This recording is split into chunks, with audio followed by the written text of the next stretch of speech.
Hello, TMT peers. Happy Tuesday, April 28th. Molly and John here for your weekly Tuesday Q&A call. So really excited to hop in, see what's going on in your all's businesses. I did want to let you guys know that about 30 minutes ago, I put a link to a video that I shot today inside of the Facebook group. And this is an update on what's going on with Smart Marketer in terms of policy and our account getting shut down. Also, Russ is going through the same thing, so I chatted with him. I know a lot of you guys are going through this, unfortunately. I saw at least one or a few posts maybe in the group. So, sorry to hear, but it's definitely something that we all face as advertisers. So definitely watch that video, even if it's not something that you're currently experiencing. You want to be prepared. I think I've had probably upwards of 12 plus accounts shut down, which is, kind of just part of it especially if you're working with a high volume of accounts. So no matter what, definitely take the time to watch that video because I also talk about some different strategies to try and prevent this and ways to further verify your business with Facebook to show that you're a real business wanting to follow the rules. And then I show you how Russ and I have both handled getting accounts banned. And luckily, Russ's is back up, or at least kind of partly back up. And I was just able to get a hold of someone on chat, which was amazing. And so I think we're heading in the right direction. But definitely check out that video in the group when you guys have a chance. But thanks for being here. John is going to drive the ship today from his computer. And I know we've got the questions pulled up here. So as always, guys, if we don't get to your question on today's call, no worries. Tomorrow I'll be able to get to the overflow list. So anything that might not make it in today's session. So thank you guys for being here. If you're watching the recording, hope you guys are having a good day. I know that I just made some chai tea that is very warm and nice. It's rainy today here in Amsterdam. We've been spoiled with lots of sunshine recently. So the only benefit of the rain is I'm not as distracted by wanting to go outside. So I'm more productive. So that's one of the only benefits there. So John, anything else that you want to add before we dive in? I think you hit all the highlights. One thing I was going to throw out there is you talked about the ambassador course and people in TMTP getting access, which I just Ah, wanted to follow up on that. We are still going to make that happen, but we are officially releasing the course on, I think, May 18th at this point. So the week of May 18th is when we will get that set up. I think one or two people had mentioned something about that to me, and so I just wanted to make sure that you all knew that it hadn't fallen through the cracks. It was going to happen, and it was just going to be another couple of weeks before we got to that point. But otherwise, yeah, I think we should be ready to dive in. As always, I am keeping an eye on the questions box. If you guys have questions, feel free to ping me in there. But otherwise, we've got all of the open questions from the Facebook group pulled together, and we can dive in. And I just see first off, the first one is I think more for me than anyone else, so I will answer that, and we can look at the second part of this. But your class happens, so more John questions. yeah, I love And yeah, that. also guys, that product is called Ambassador Blueprint, and that is like A to Z, exactly how Boom runs their ambassador program, and it allows them to get all of that awesome user-generated content. So a lot of the great ad copy and creatives that you see that I teach you in this class, that they work really well. That program is going to show you how to get those. So we'll get that out to you as soon as we launch that product, which is coming up this month. Yep. And my book's releasing in a few weeks, which is really exciting. So we'll make sure to let you guys know about that. Lots of new stuff coming from Smart Marketer. We're also working on a podcast. I think I told you guys about that. Ezra, John, and I. It's going to be a good mix of like business and life content. So I think a lot of you guys are in the creation mode too, but that's how we are using this time, and of course hanging out with you guys. So let's dive in, John. And it looks like the first one is for you. So hi, Anna. Yeah. So she's asking about, well, first let me say, I understand feeling a little overwhelmed. I recommend going through the analytics section in Bytes. I'm covering a pretty complicated topic in just 90 minutes, so I know I definitely keep it moving. But just go in, take away one big idea from it, and you'll be able to really see stuff improve. So her specific question here is about UTM parameters, Urchin Tracking Module is what that stands for, which is not a system that exists anymore. It's basically what existed before Google Analytics. But the question is, do I need to use these when I have a Shopify store? And the answer is yes. So the way that a UTM parameter works is it adds to whatever link you're sharing some indicators telling you where the person that visited your site came from.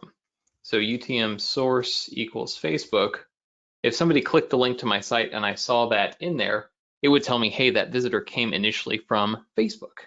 And it starts to get more useful the more you add. And I know I have in my training sort of a recommended set to use with every campaign. But just in this little simple one I'm doing right here, if I know that the source is Facebook and the medium is CPC, I can then sort that out as someone who came from a paid traffic ad versus source Facebook, medium, social, which would be somebody who instead came from a post that I maybe shared on my fan page. So right there, you can start to see the value in tracking that. Facebook's ad manager does an okay job of sort of doing this attribution itself. So you can jump in and look at that without having UTMs, but I really do recommend them because if nothing else, it gives you a second source of information in Google Analytics. And it definitely is helpful to understand user behavior. So you can go in and say, I want to see how people from Facebook ads performed on this page. Did they stay on it longer? Did they bounce off the page? How far down did they scroll? And by adding UTMs, we can go in and see how they performed as a group rather than just lumping everybody who came to that page together. John, we were just having this conversation. We just hired a new media buyer at Smart Marketer, which is really exciting. And this is an area that I told her we needed to improve. So thank you, John. And is it my turn now? I think so. Yeah, let me see. So I know that we've had a few elements of this answered. Oh, yeah. So Joe talked a little bit about the scaling component of this, but let's just read through Yeah, of course. from here on. I don't think I've had a chance to dive into this one yet. So she said this was the best decision she's made this year so far. That is awesome. Thank you for sharing. I'm glad that you're enjoying it. Thank you for the class. You've been learning a lot. Great. You said you ran your first cold traffic campaign for 5 days and you're glad about the results. Okay, unfortunately, the 20% off discount code was not set up properly. The coupon worked for 3 times only. There were 77 add to carts. So you figured that out after you would turn the campaign off. So you think if there wouldn't have been that issue, you would have had more sales. So yeah, I mean, if people are putting a coupon code in that is returning an error, that is definitely going to deter them from purchasing. So he said, here are my questions. In order to scale, I was thinking to build 2 ABO campaigns, one for the older women and the one for fashionistas. This way I could test the avatars of it and start scaling at the same time. Does it make sense? Well, yeah, I definitely want you to get proof of concept before you start thinking about scaling. But with that in mind, I do think that setup's great. You want to keep avatars in separate campaigns because they're going to behave very differently and the optimization is going to be different. And in ABO, especially, or with ABO, especially now that we're not forced to CBO moving forward, there's nothing wrong with scaling in an ABO campaign. It's still just as feasible. It's just the strategy is a bit different, as you guys learned last week. So yeah, that makes sense. And you said each campaign will have 3 ad sets with 3 creatives. So that sounds fine. Audience size of 40K. So that sounds really small to me unless you're a local business.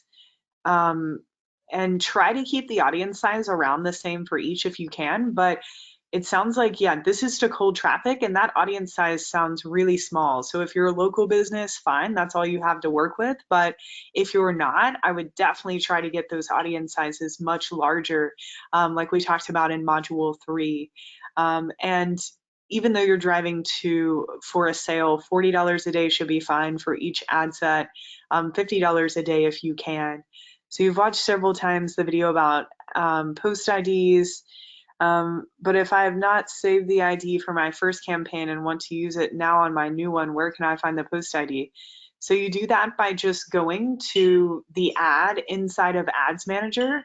And once you have it at the ad level where you're previewing the ad, you just want to click the button to the top right hand of the ad and click, I think it says like see post with comments or something like that. And then once you have that, you can grab the last string of digits from the URL, and that's your post ID. So I'm pretty sure that I show that in the video, but that's what I mean. Like when in the video, when I'm setting up that first ad set, so those first series of ads, and then once I submit them, I turn the campaign off, and then I go back to the ad level and I click them open again to grab that string of digits from the URL. That's exactly what I'm doing. That's grabbing the post ID. So I know that's in that video right there. How do I exclude people that like my Facebook for this campaign? I don't see a reason to do that. Like adding exclusions is really tough for Facebook. So I don't see a reason to exclude them, especially because they might be a good audience to actually target. I'm not sure if you can actually do this. I think you can. Underneath at the bottom of the targeting section at the ad set level, there is a section that's called like connections or connections to your page. And if you're able to exclude them, it would be there. I know that you can definitely include them there, but I'm pretty sure you can exclude them, but I really wouldn't do that. I don't see a reason for you to do that at all. So, okay, awesome. You said you fixed your video as I suggested. You had a great response. Awesome. You have 2 new videos. Could I take a look and let me know? Hey, John, let's save this one for the overflow so I can watch those videos on my own time there. But I'm glad that they're doing better, and hopefully that was helpful, those answers. Perfect. Yep. I'm just going to put these in the queue so they don't, since you got the rest of the question, I'm just gonna make sure you can do this, but awesome.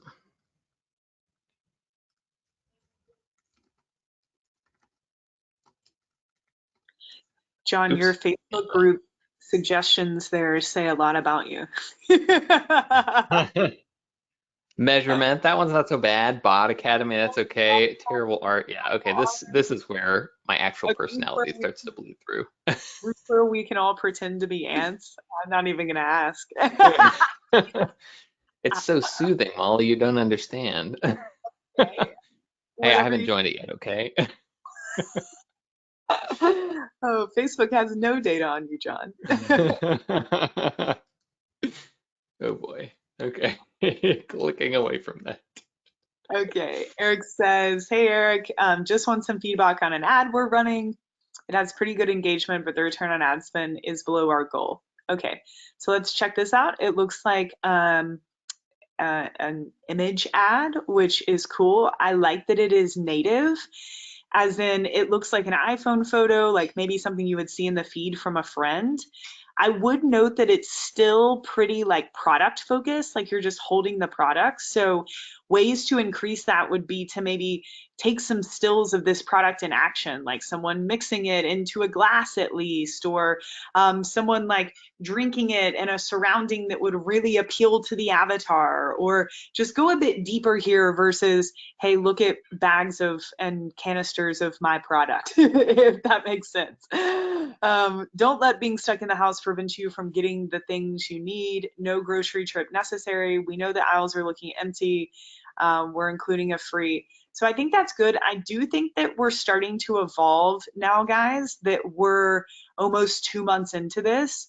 I think that, especially seeing this in the last week, that the whole virus messaging isn't working as well. People are becoming more blind to it, which makes sense as we kind of go into like, seeing light at the end of the tunnel, I think. So not that you shouldn't still use this messaging if it's working, especially if you're like repositioning your whole offer, but I would think of some other hooks here. So like, what else can we test? Like, what are other benefits of using turmeric? Can you educate me? Can you give me a recipe? hooks, like really going back to that before and after grid, Eric, is what I recommend that you do from the ad copy module. And we need just more variations of why this product is relevant in somebody's life. So that's my biggest feedback. I think that this is fine and it's good that it's working. It shows you that native works. It shows that people want your product. And I'm glad that this hook is working, but I just think there's a lot more work that needs to be done here, creating new hooks and then ad copy and creative production. But really glad that this is getting good engagement for you. And that's the beauty of using native assets like that. So, you know, even think about, go to Truvani. I think I've recommended you check them out before, Eric. It's Truvani. Look them up on Facebook Ads Library. They do a pretty good job of just using different hooks to create awareness for their supplements. So a lot of it is writing in first person to tell a story about, you know, why someone needed this supplement or how it changed their life. That would be a good place to get ideas. Also, Organifi would be a great place for you to get ideas. But yeah, there's just some more work here that needs to be done, I think. Awesome. And apparently Teresa said turmeric is very good on tofu. So I will have to try that You out. could even go, you know, you could have a whole campaign around, you know, vegans and vegetarians who are eating a lot of tofu. I tend to eat more in that direction too. And if I saw an ad that explained that this was going to make it taste like it has some flavor, then that would become interesting to me. So, you know, what are those avenues? Like, how is this product beneficial to someone and to whom? I think it's really going back to the basis here. Yeah, Okay. and I know I just closed that, but I was going to throw one thing out that you're right that people are getting blind to the quarantine messaging, which I mean, I completely agree on. But you can do something a little bit different that's similar in that, you know, a lot of people are at home cooking more. And while you don't necessarily need to say, hey, quarantine, right? Like touching on things people are doing now that they have more time at their home, like cooking, I think will be more effective in your ad campaigns. Like if you had a recipe that included the ingredient, it's like, what are ways we can give value and engage without just directly selling our stuff constantly? That's how we scale. That's how we get you know, these traffic systems to not only get proof of concept, but to be able to scale to reasonable amounts. So Yep. okay, let's dive in here with Sophie. Sorry, a really loud scooter just went down the street and it scared me. Okay, so could I use this or an edited version on an ad? Editor's write-up from a beauty award. Awesome, congratulations. This was a crowded category and um, but okay, I'm not going to try to say that, really made its mark with this lovely silky eye cream, which proves that 100% natural products can be super effective, especially impressive when it's a product for the delicate, vulnerable skin around the eyes. And we love that 70% of the ingredients are organic. Um, okay, rapid increase, case, instant effect. The lifting and smoothing effect cannot be denied. A sleep deprived new mom. Okay, so you've got awesome stuff to work with. I would not, definitely don't make this entire chunk an ad. Even like from here to here was pretty boring in my opinion. Like might could be used more in the call to action at the bottom or more in the transitionary area. But things like our demanding testers reported a visible, rapid, in some cases instant effect. The lifting and smoothing effect cannot be denied, says one. Like this would be such a great way to open an ad. And especially if you're targeting the mom avatar, opening up with a sleep deprived new mom reported from the first usage, I could see a difference. So that the lifting was working. So you've got a lot of good stuff in here. It's just not using it all chunked up together and really thinking about it in terms of who you're targeting. So, Sophie, yeah, you can definitely use some of that for ad copy for sure. And it's beautiful because it's not just a testimonial. This is like an authority piece So that is great for credibility too, and make sure that you note that. And congratulations.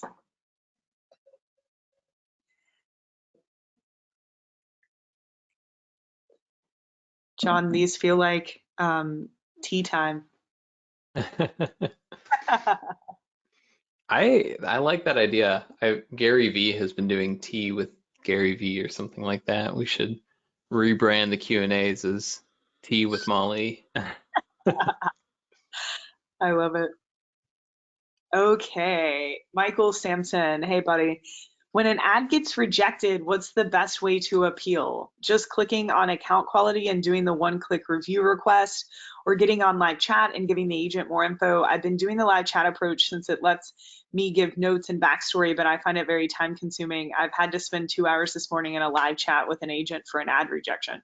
Okay, so Michael, first off, anything in regards to like account deactivating and getting your account shut down, definitely watch the new video that I posted in the group today. I posted one last week, but I recently just posted one today. We'll add it to the bonus section of the members area. It's a little bit over 30 minutes, and it's just talking in just step by step what I do when I face getting an account shut down. Now, when it comes to ads being disapproved, it kind of depends on the situation. Sometimes I honestly won't even appeal them. Like today, for example, this new ad account, because it's brand new, the restrictions are a lot tighter on us. So things are getting disapproved a lot more quickly because we don't have any history built up there.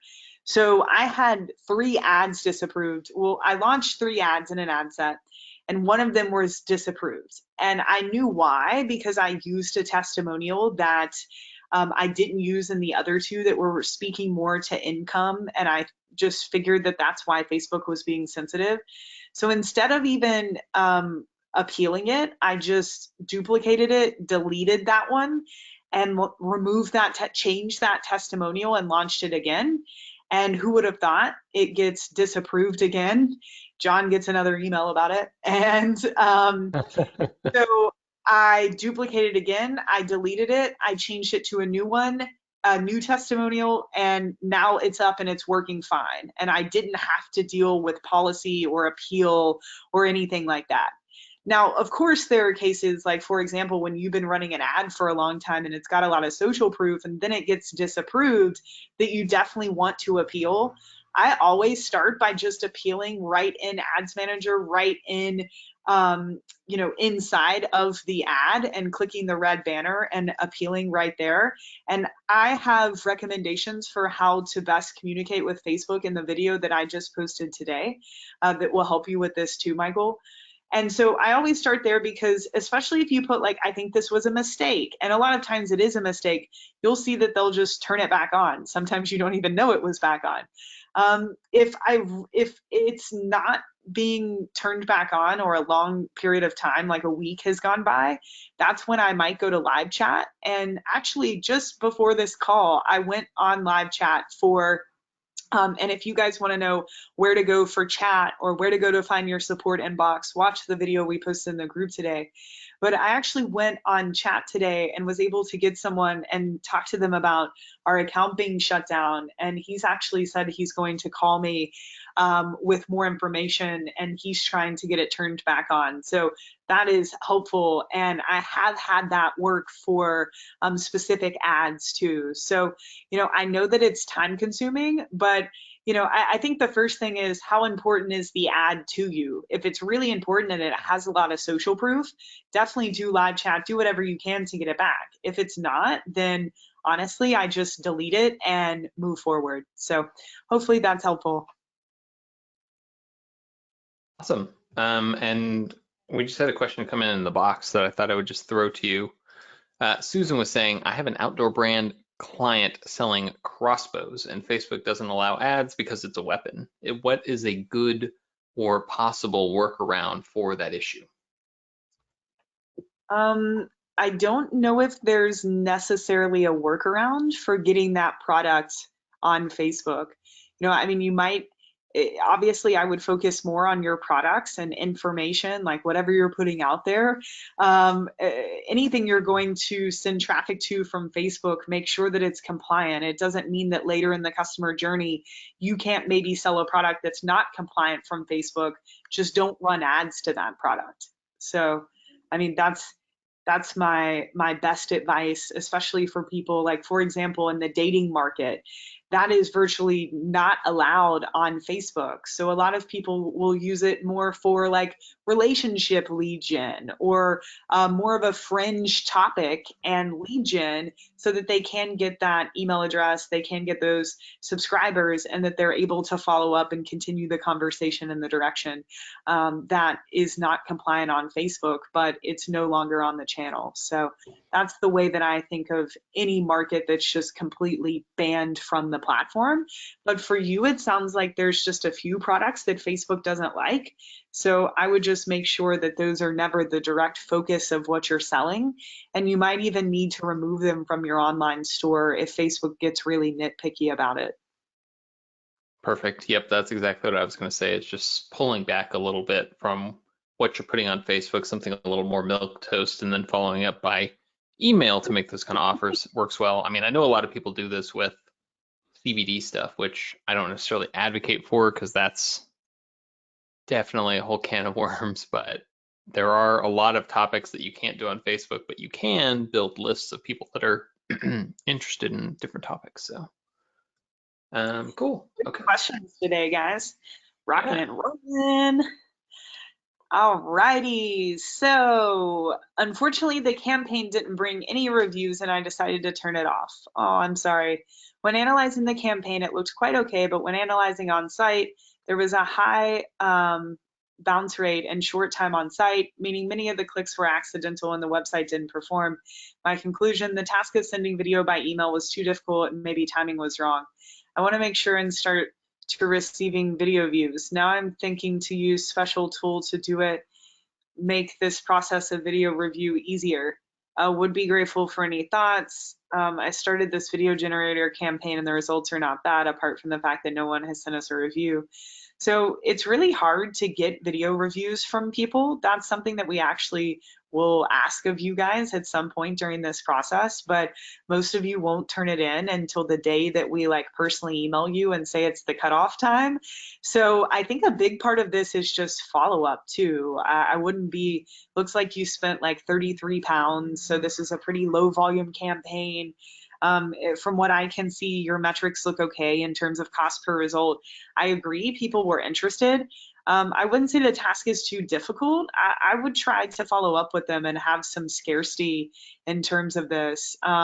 Because I think the $15 is attractive enough if the product has made a difference in their life, you know, and maybe that's something that you need to ask, like, is this a big enough reason for you to fill this out? Maybe you need to change the offer to a contest for a bigger giveaway or something like that. But the first thing that I would start with is maybe set up a retargeting ad and add some scarcity to this and tell people that this is the last chance, because there might be people that are planning on shooting the video too. So I wouldn't worry too much. I also agree, like, this is a cool campaign, but it's not honestly the best use of paid traffic, in my opinion. And I understand you're just wanting to test, and I get it. Like, I'm glad you're doing this because of anything or just getting experience, which is awesome. But I do find that people respond more to things like this that are super bottom of the funnel via email or something that's a bit more personal versus seeing an ad. So maybe start to think about how you can put your time and energy into some Facebook campaigns to cold traffic that are going to really help you scale your business in that way too. And I think that just this ambassador blueprint that you'll get access to in a few weeks, that will help you a lot in terms of making this process more seamless for you and the people that are going to submit the videos to. So. Awesome. Do you need or want to take a look at any of those, or feel like you got it covered? I could see the high level. I feel like we got it covered. Perfect. Okay, and just I'll throw out there that I believe when we give you access to the ambassador blueprint, Luca, it has Ezra's suggestions for getting video testimonials that they get from an older audience that's a little bit less tech savvy. So I think that'll be a helpful tool you can bring to bear as well. Awesome. Okay, so we're starting to open up test budget to implement all the good stuff. Awesome. Here's our 2 target avatars, the wellness warrior and the creative. Each has 4 audiences around 3 million that we'll aim to test. Would love any input and feedback on the direction. Okay, awesome. So wellness warrior and the creative. So this first one is a athlete over 25 years, a man that views health and wellness as a combo of physical, mental, and emotional. They may have been in the army, CrossFit. Okay, I know this avatar for sure. Let's scroll down a little bit. I don't know. I think that Trunk Club, Bulletproof, and 9line are probably too broad here, where the other 2 in this first audience look way more specific to someone who's actually working out. I would be thinking of targeting, and same thing with like Tim Ferriss, Tim Kennedy. I mean, some of them like Dave Asprey, you might want to test. Definitely Testosterone Nation, definitely Ben Greenfield Fitness. Like 3 feels a lot more on track here, and Rogue Fitness. So I would go definitely more down that direction. Like, what are all the fitness brands in terms of who's making the equipment, who's making the clothing, the apparel, who's creating the supplements? I mean, who are all of the other influencers and gyms and types of workouts? And could we target just CrossFit? I would go way more in that direction than like Jack Threads isn't just athletic focused. Bulletproof coffee, there are a lot of entrepreneurs that drink that have never worked out a day probably, you know. So really use that, but no one else would trick there. Keep scrolling down, John. Okay, so yeah, same feedback here. So yeah, that's my feedback there. And then let's check out the other one, John. Okay, this is a man that lives in a major city with an interest in art, architecture, fashion, design, culture. They live in Brooklyn rather than Manhattan. They work in media. They're age over 25. They keep fit. On the weekend, they like to browse. Okay, so this one's a little bit broader, like where the other one, it's like we call it Swole Nation, right? Like that's a very specific avatar of men that like really like to work out. So that's going to be a bit easier to find than this one. But it looks like you know this audience a little bit better than I do because I don't know what most of this means. So it looks like let's scroll down a little bit, John.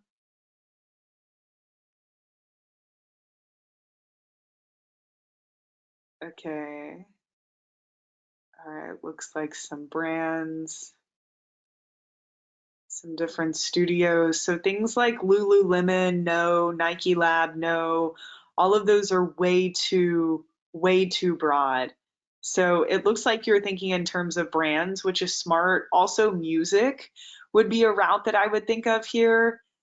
Different art studios, different famous artists that this audience would definitely follow, you know, but I would only like Alexander McQueen, like that's too broad. I would only go with, you know, interests around those that just this person, you know, kind of only serves this avatar. So good first stab at this, but I think both of them need a little bit more work. Thank you for submitting those. Cool. And Christian Louboutin, don't they just sell high heels? Yeah, I think so. I'm the So person to ask that. maybe that's the but no one else would. Anything on here that Molly doesn't recognize, take that and use that. Yeah, Anything she recognizes, strip it off. exactly. Oh man. All right, Susie. Um, we are running 6 ad sets in our new campaign, and half of them are saying they are learning limited due to a low number of purchases. So I've talked about this in almost every Q&A, but don't worry about Learning Limited. You can go back and listen why. I think we've touched on it almost everyone. It's telling you that there is a low amount of data there. So always keep in mind your success metric. That's the most important thing. If whatever you're going for is working out for you, ignore the Learning Limited. If it's not, then this is a secondary indication that something could be wrong in your, not wrong in your campaign, but that the campaign could perform better if it had more data, which is usually achieved by increasing the budget. So, cool. Sweet. Awesome. And just while we're on Susie, she wrote in and said, Mother's Day is around the corner, but we're such a small store that I think it might be a waste to run a cold traffic campaign for it. But would a retargeting campaign to people that have visited our store in the last 6 months, including the email list, be a good idea for a week-long Mother's Day campaign? Yeah, I think it'd be great to run a monetization offer to your warm audiences. That would definitely be the best bang for your buck right now. So I think that's a great idea, and I think a lot of brands are going to be doing that. Is there an Okay. issue with competition there, Molly, where too many people are jumping in, or is No, the I mean, inventory pretty high so it doesn't matter? still so low right now. Like there's so much inventory. People are spending so much time on these platforms right now. It's crazy. I mean, I talk about that in the video that I posted in the group today. Russ and I do. We talk about how Facebook's infrastructure is just completely overwhelmed right now. So I wouldn't worry about competition, especially if your product really relates to the holiday, of course. Okay, Avery, hope everyone's doing well. You too. I just wanted to get some feedback on these ad creatives and copy. We used a couple of different hooks. The first ad creative goes with every ad copy except the COVID one. The second ad creative is going to be paired with the COVID. Want to make this fun and lighthearted. So definitely reference what we said earlier about the COVID hook. I don't know how many new ads I would be launching with just that as the hook, like you fighting off the virus. I think people are becoming blind to that. So I might think of some replacements there. But John, let's check out the ad copy. Okay. Are you tired of not showing in the Google 3-pack? I'm not sure that people are going to know what that means. But as a small business owner myself for over 20 years, that's a good way to open an ad that will resonate with your audience. I've found that one of the most important marketing activities any business owner can do is optimize your Google My Business. So I would actually just remove that opening question. You may be thinking, what is this? Let me tell you. Yeah, this is good. I like how native this sounds. Okay, take a wild guess. It's totally free. Yeah, this is good ad copy. Okay. Yeah, great. I think here more where you're saying like, well, I'm here to tell you it's free. It's feeling like a little salesy here. And also, that's right. I'm so passionate about informing every small business owner. I might remove that too. It just feels like a little bit of overkill, but the rest of it is great. You're a good copywriter. And same thing here with this last really strong call to action. I would just tone that down a little bit. Is your small business experiencing negative effects from COVID? So I do like that. It's no secret. I do think you can launch this because especially business wise, people are going to feel this for a while. If this was more B2C, I would say no, but I would click on this right now. Okay. So I might tone down the coming out on top when this goes back to normal. I would remove that question. I don't think Facebook's going to like that, but I do like how you're transitioning that into, this being a solution for them. Scroll down a little bit, John.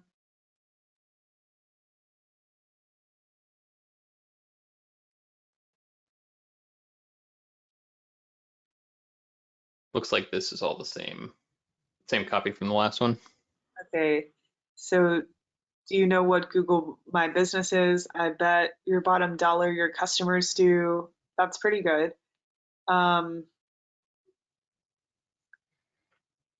don't know if Facebook's going to like the do you know what Google My Business is, but maybe try something like most small business owners don't know what Google My Business is, ... but their customers do. I think that would be stronger.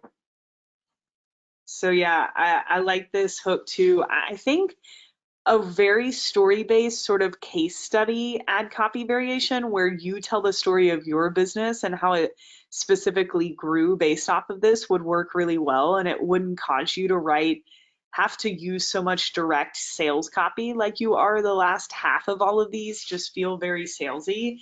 And I want you to test some that aren't that way because it feels overhyped.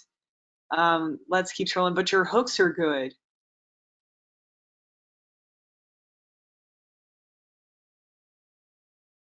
Okay, do you want your small business to dominate the market you're in? Yeah, I like this. And hi, this is my name. It might even be worth testing that beginning with my name is Robert, but I do think this status hook will work. So you're definitely in the right direction. I would just actually remove a lot of this like unnecessary, super direct response copy that's going to make this scream ad. That's usually my problem too. Whenever I write copy, I need to go in and remove like half of it that's repetitive or not needed. So I would think about that. And this one really satisfies that story hook that I was saying that you should do. You'd already done it. I just hadn't seen it yet. So I think you need a little bit of work just toning these down, shortening these. And otherwise, I think they're very good. I do think the creatives need to be stronger. So whether it's you, I don't know if it's going to work, you pointing to, you know, I just don't know if that gets across the message enough. And if I just don't know if people are going to click on that. I do think of a video, and the same thing here. I don't know if people will take it seriously. So I do think the creatives need a little bit more work. I could even see something on your iPhone where you're speaking direct to camera, maybe even you're showing, you know, someone's business ranking. You're doing like a Google search, right? And the business ranks and the person is happy in some way. Like any way you could get that across a bit more, because right now I'm just not feeling those in the creatives, but the ad copy is good, and keep us updated. Thank you for submitting those. Okay, so what aspect ratio? So yeah, it looks like you've gotten a bunch of good answers. 4 to 5 is pretty good. Okay, next one, John. Cool.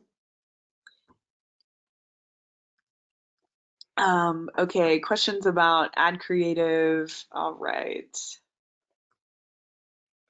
So here's his ads. Let's see if I can get these to open. Hey, John, let's add this one to the overflow list, if you don't mind, just so Sure thing. I can really consume those tomorrow. I'm sure a few of them are videos. Okay. We'd like your opinion on our current campaign. Awesome. Our product price is around 30. We were thinking about creating some CBOs, or if we should maybe just add a higher budget to the existing ad sets. What about adding new ad sets, or should we use CBO for further interest-based testing? We usually rate our campaign ad sets on return on ad spend. If you need further info, please tell me. Congrats. Thank you so much. And I definitely recommend watching the scaling training that was put into the members area on Thursday, because it will give you direction on all of the questions that you just asked. When it comes, so it looks like, awesome, you're getting good results here. So you're losing a little bit of money on the front end, at least if you don't have any upsells. If you do, you're probably breaking even, which is exciting. I'm not sure if we can see return on ad spend here, but great job. And the first thing I would focus on is this ABO campaign. Honestly, the best feedback I can give you is watch the training from Thursday, because I would definitely start to increase the budgets of these ad sets. Because a good amount of time has passed and they're working, at least the ones that are working, you know, the best, kind of your green ones. Okay, yeah, so we've got all of these are looking good. Like you could increase the budget on all of these except for the one at the bottom, 1.05. So start to do that based off of the parameters I give you in the training from Thursday. And then I would also start to add new ad sets to this campaign that utilize interests that are most similar to the ones that are working, which I also talk about. You can also create an ad set with no targeting, since you do have a good amount of purchases. You can create an ad set leveraging different various lookalikes, maybe lookalikes off of your purchases, off of site visitors, off of your email list. So start to think of new audiences you can add. And with the scale that you're at right now, I would live with this for a bit until we get up to you spending like thousands a day. And then let's start to talk about moving over to CBO, possibly. But I mean, it's not mandatory, guys. Like Facebook came out and said that last week. They're not going to make CBO mandatory, which is amazing because ABO still works really good for testing and scaling. Sweet. Okay, can anyone recommend an e-commerce coach? I'd be even more awesome if they have a gearhead. I'm not sure what that means exactly, John. Do you? Someone who's like software adept. So someone who's like, oh, I'll talk to you about You can tell Klaviyo that or I'm whatever. not that person. Let me think about this. No one. E-commerce fuel, I think, is one that Ezra recommends for a lot of people that are too small for his blue ribbon mastermind, but bigger than um, just, needing like the group coaching. So they have some more one-on-one stuff, I believe. Yeah. If anything else comes to mind, I'll definitely pop it in here. We can ask Ezra too, John.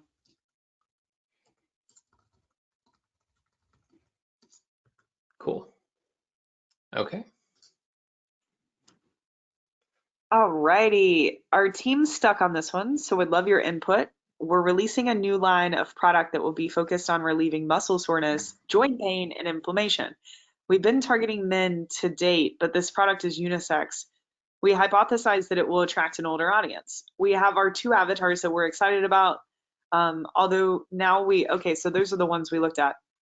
Now, do we further segment based on male and female, also further segment on age? Is this the right approach? So if you think back to when we were talking about testing, when at all possible, I'd like to keep gender and age open. The only time this might not be the case is if I just know for some reason that this product is only going, like if I'm selling retirement services, I'm probably not going to target people in their 20s. If I'm selling women's apparel, I'm probably not going to target men.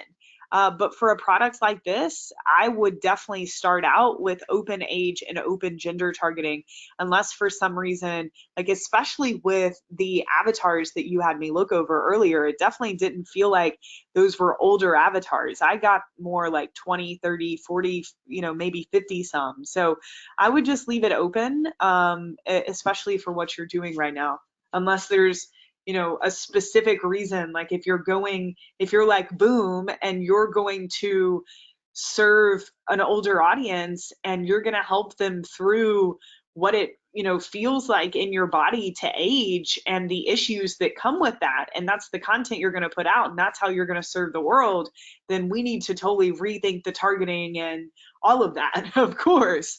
But for what I saw that you're doing, that doesn't feel like what you're doing. So yeah, hopefully that's helpful. Cool. Flying through it. Alrighty. So I actually talked to him earlier about his ad account. So this ad account actually ended up getting shut down, unfortunately. So anyways, so let me look at it, but he definitely has instructions on how to move forward. It says, I've always been a thin person. However, when I moved to another country, I gained 15 pounds. So that is definitely going to get you shut down. For sure, going to get you shut down. So I definitely think when you get back up and running, we've got to completely tone this down because, as I've talked about a lot, Facebook does not want in any way, and I think Joe said this below, you talking about someone's weight or them feeling thin or them feeling overweight.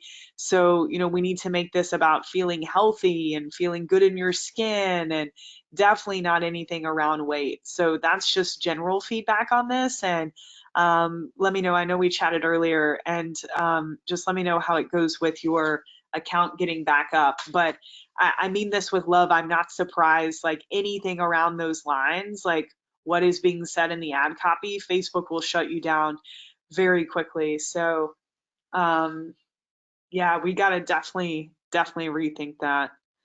Even if I'm telling my own story, yeah, even if you're telling your own story, I mean, if you, they will be a little bit easier if it's more in testimonial or story form, but they're not going to allow you to say things like, I lost 15 pounds or, I gained weight when I moved, because someone might see that ad and think that, say, oh, Facebook said I need to lose weight. It's just, they're never ever going to allow it on the platform. It's weight loss is never going to be an option.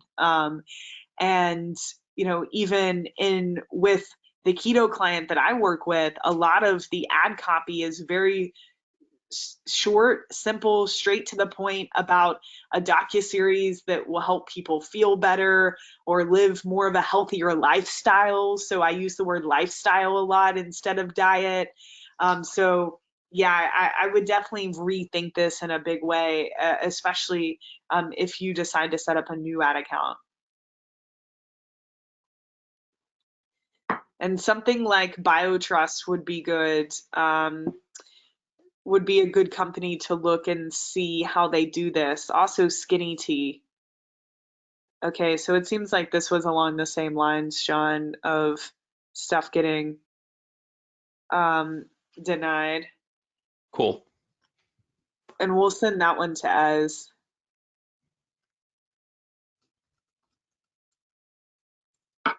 And John, if you don't mind, let's also pop those two links where we tagged Ez into Slack too, so he's got another reminder. Sure. Me. Alrighty. Nice. Next one from Caroline. Let me pop these open for you. Oh, this wait. Maybe you got to get the context. Normally it opens the text next to the picture. Remarketing campaigns. Oh, I answered this one today. So wondering how to scale these. Scroll down. Yeah, I answered this. So you don't really scale retargeting campaigns. They're a function of you scaling your cold traffic campaigns. It's more about monitoring audience size, and as the audience size increases of your retargeting campaigns, which obviously comes from cold traffic, that's when you might want to increase the budget at some point, but it's not really something that you scale. Retargeting campaigns more so sit there unless the audience sizes grow significantly.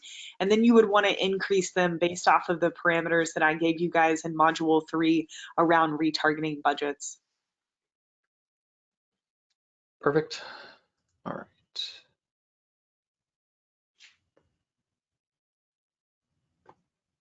Alrighty, so I've been testing a new hook via ABO, free guide to measure your baby's feet at home. That's an awesome offer, Caroline, really cool. The campaign has been running 5 days, and so far it's my worst performing cold campaign. However, the remarketing campaign related directly to the hooks landing page is doing really well. Yeah, that makes sense, especially if you're giving value first.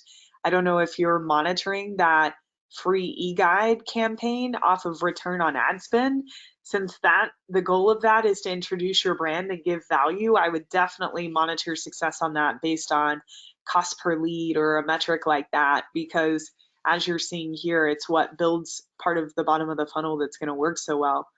When measuring them together, they're still not yet what ROI. So you're wondering whether to kill ad sets from hook campaign and refocus the budget. Should I keep my best ad set only? I think I'm comfortable scaling cold traffic now, but when there's a remarketing campaign directly linked to it, I'm finding it hard to know whether, I mean, honestly, I would just chat with your client and come up with a cost per lead that you feel is acceptable, especially based off of the conversion rates and the results that you're seeing with your retargeting.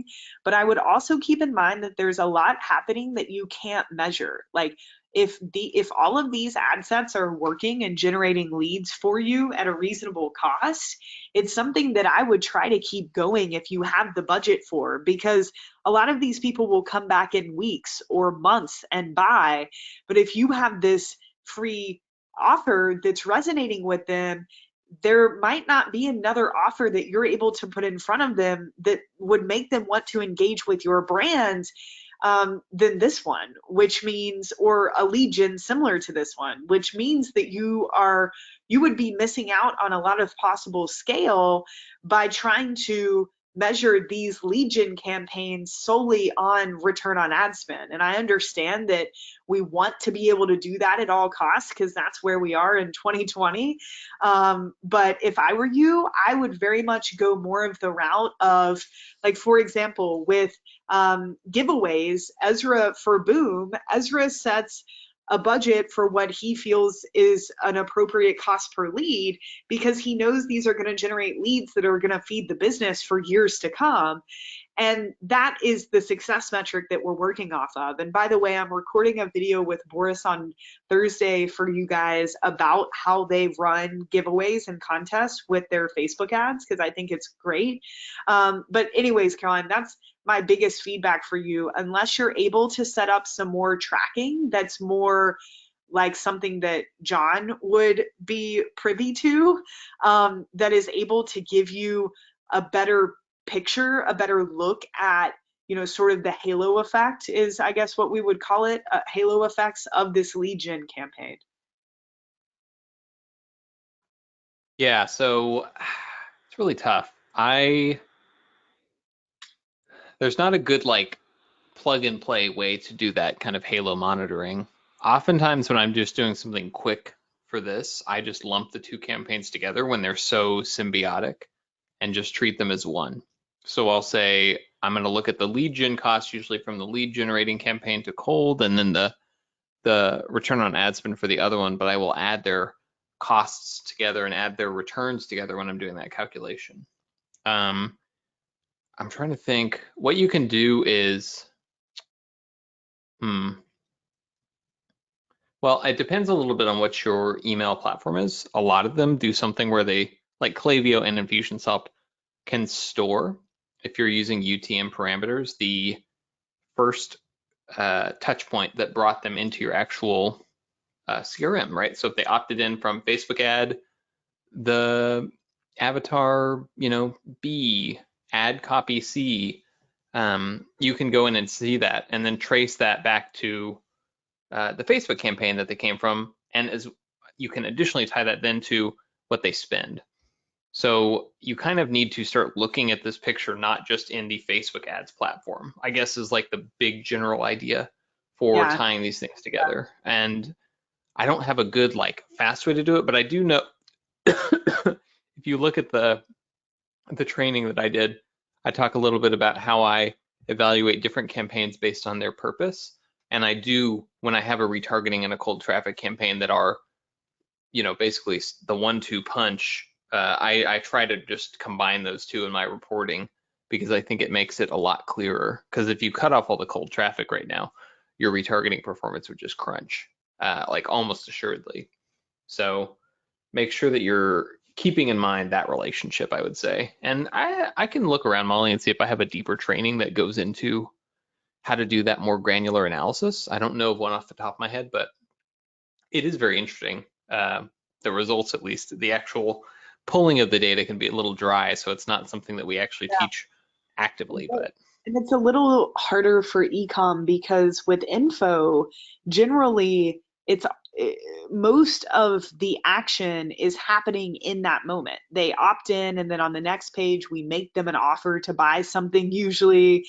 And so we're able to track that initial return on ad spend so much more quickly. Whereas when you're using lead gen for ecom, it's a little bit different because the lead generation happens and it's not, usually there's not this hyper direct response next offer that we're making them, that's causing them to go buy in that moment. And so, yeah, it's a bit more disjointed, I guess is the best way to put it. But yeah, great question. And I think the best thing is, first step, Caroline, try to figure out how can you get the best data possible to set a success metric for yourself. And maybe that's cost per lead. And once you have that, then use that to make the decisions on scaling and optimization in the account. Until then, until you have sort of a guide that you're using, certain parameters that you're using to make these decisions, it's almost impossible to know what to turn off or what to scale because there's no benchmark that you're measuring against.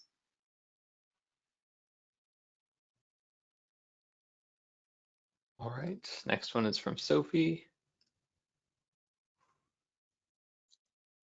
All right, so vegan mom, natural and organic skincare. Alrighty. Ever spent hours searching for the perfect skincare product that meets all your essential criteria?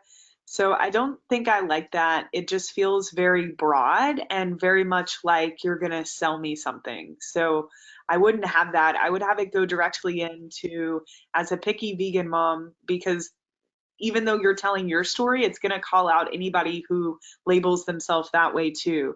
So I like this. Running my own business, I know what it's like putting the time in, scouring numerous websites to find a product that meets all my. So you're obviously going to have to reword this a little bit. I would maybe break up the copy a little bit so that this first paragraph isn't so heavy. It's one of the reasons I created this skincare, and finally the waiting is over. So yeah, 17 beauty awards later. I like this. I just don't know, and maybe I'm wrong, but I don't know if like this is really a hook or a pain point that people are searching for their perfect skincare product and haven't found it. And if it is, I'm happy to be proven wrong, but it feels just very salesy. Like it doesn't feel like it's like you're kind of saying like, hey, I'm solving the problem of you've been looking for this and it didn't exist. But a lot of marketing uses that hook, and people can usually sniff that out pretty quickly. So that's really my biggest overall feedback on this. But I do like the how it feels, first person, a bit of storytelling. But I would say in the transition and the call to action, is really where it starts to feel more like an ad. So keep scrolling down, John.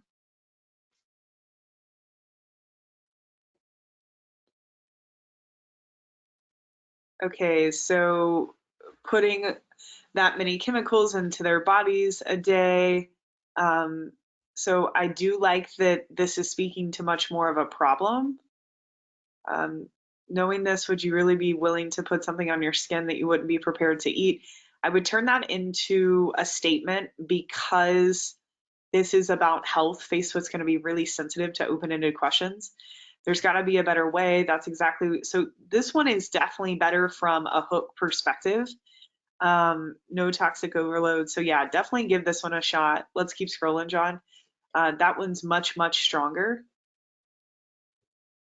How can you still look your best with minimal sleep? So this is definitely a problem that your avatar is having. I would try to pull that more into the first question about being a vegan mom. I know that Jo is a vegan mom, and she also, as you guys know, just had Milo, a cute little boy, and I'm sure she would be more likely to stop and read this if she felt a bit more, if you reflected that you were speaking to moms in the beginning. Okay, as a self-confessed night owl, one of the big things that amazes me is that when I burn the candles at both ends. Okay, this is really good. I really like that section of copy. I can assure you that when I say burning the candles at both ends, I'm not talking about partying. Believe me, those days are well behind me. I'm talking about being a mom.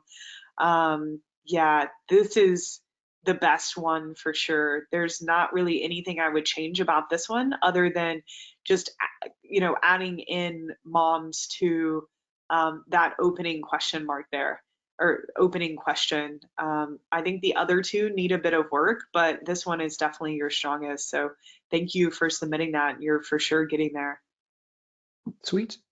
And then Teresa was wondering, is it an issue at all to say vegan in ad copy? Is that something that ever runs into an issue, or it seems like a pretty positive characteristic trait, but I don't think so. I haven't, I mean, I definitely wouldn't say like, hey, are you vegan? Question mark. Mm. But I haven't seen it using the word being an issue.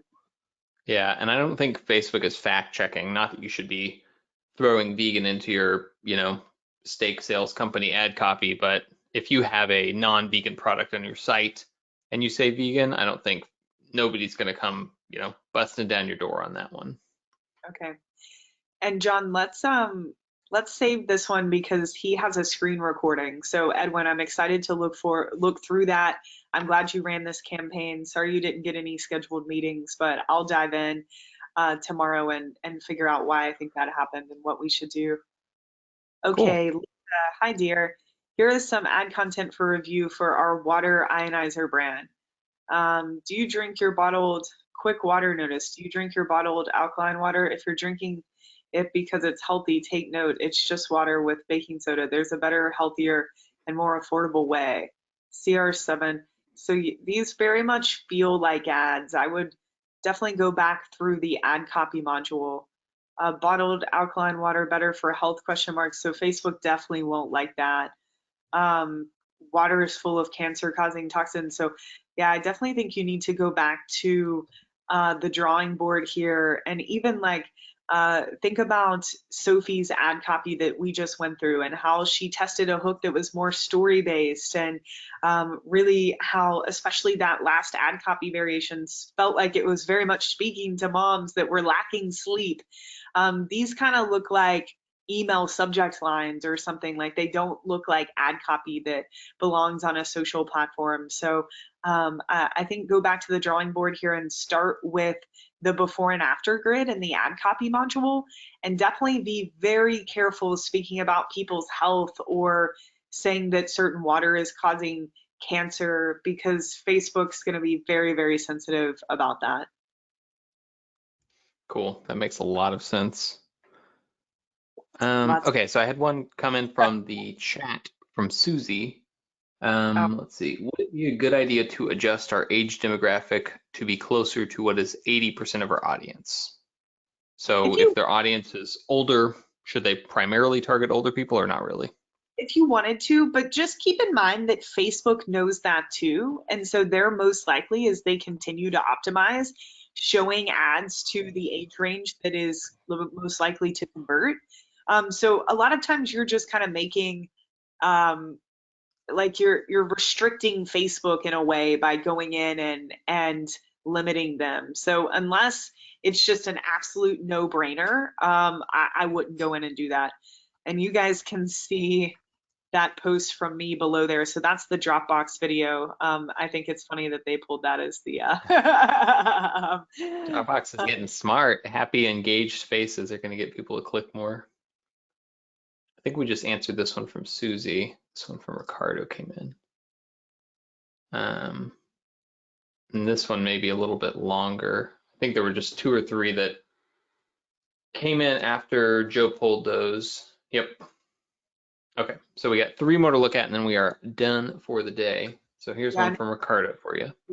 We will hold. It's a little after 11 p.m. Oh, so my brain starts to shut off on these. But hold on, I can do this one. So I would like to put here some doubts that I had after seeing the vertical and horizontal scaling class. I see that you, in the account that sells wine, the ad set that gets leads for more than $5, you turn them off. But it cannot be that in the ad set that there is an ad that is getting less than $5, and you could leave the ad set on with those ads. Shouldn't I check the ads first? No, Ricardo. So based off the breakdown effect, which I talked about in module 3, if you didn't go read that article or understand that concept, please go back there. We don't make decisions on optimization or scaling at the ad level. All of the ads are working together.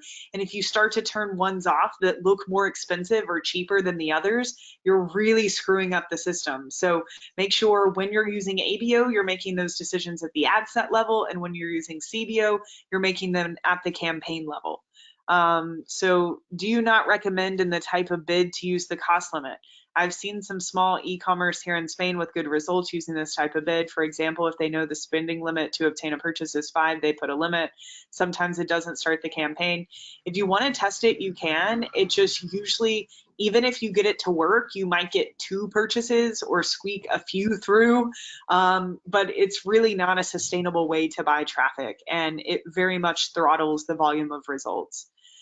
In the Boon campaign that you put the very large audience open to 40 million, and the video you comment that you put the budget, but Facebook does not spend it. I do not understand why it does not spend it if it does not have the cost limit. Obviously, Facebook is interested in spending money.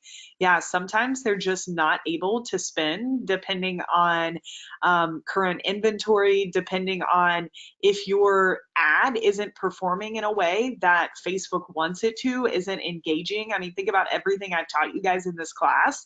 This platform is built to do what is in the best, sorry, John, to do what is in best interest of the consumer.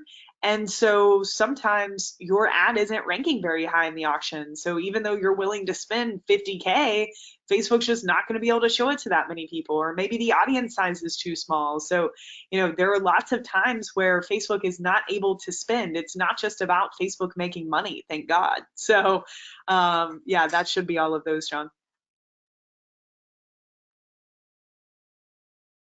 Oops, I was muted. Cool. All right. Well, I will save these last 2 for the overflow list, and I think we have 3 or 4 more, but should be able to knock those all out tomorrow. Not too many. I think we've gotten to everybody's questions that popped up in the chat as well. So that brings us to the end of yet another Q&A. Any last thoughts from you, Molly? No, just appreciate all of your questions. I don't think we've ever had as active of a group before. So I love that you guys are absorbing this, that you know you're starting to get traction. A lot of you don't get discouraged. Use your time wisely. And like I said, we've added a few bonus Q&A calls here. So we've got a few more weeks left of content. And then after that, we'll have a few weeks of bonus calls where you guys will still have access to the Facebook group. So that will be awesome. But yeah, just let us know if you have any further questions. I've got time set aside tomorrow for these overflow questions that need a little bit more attention. And otherwise, let us know how we can help. Thank you for showing up. John, thanks for running the show today. Of course. And we'll talk to you guys soon. Bye-bye. Cool. All right. Thanks so much, Molly. Bye-bye, guys.